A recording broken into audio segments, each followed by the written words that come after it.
এদিকে যান, এদিকে যান।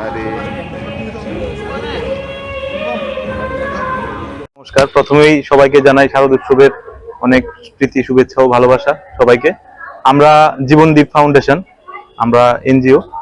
আমরা আজকে এই সিটি সেন্টারে আমরা আমাদের যারা এএমসির যারা কর্মী, আমাদের ভাই বোনেরা আছে, ওদের শারদ উৎসব উপলক্ষে আমরা ছোট্ট প্রয়াস, আমরা ছোট্ট একটা উপহার এখানে তাদের মধ্যে বিতরণ করেছি।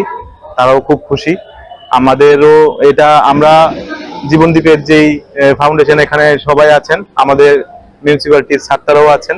ওদের উপস্থিতিতে আমরা ওদের এই সামান্যটুকু উপহার দিতে পেরে খুব খুশি, কারণ সারা বছর ওনারা অক্লান্ত পরিশ্রম করে আমাদের জন্য, আমাদের সমাজের জন্য।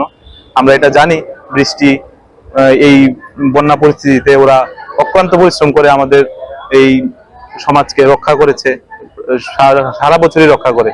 তাই আমাদের এই ছোট্ট প্রয়াস জীবনদীপের পক্ষ থেকে, এবং আমরা ভবিষ্যতেও চেষ্টা করব যে আমরা আরো বড় কিছু করতে পারি তাদের জন্য, এবং সমাজের যারা অন্য মানুষগুলো আছে যারা আমাদের জন্য অক্লান্ত পরিশ্রম করছে, তাদের জন্য আমরা এইভাবে আমরা ছোট্ট প্রয়াস করতে পারি। তাদের এই শারদ উৎসবে আমরা এই ছোট্ট উপহার দিয়েছি, এবং ভবিষ্যতে আরো প্রচেষ্টা করব। এই বলে আমার বক্তব্য শেষ করছি। হ্যাঁ, আমার পরিচয়, আমার নাম রাজেশ দেববর্মা, আমি জীবনদীপের একজন সদস্য।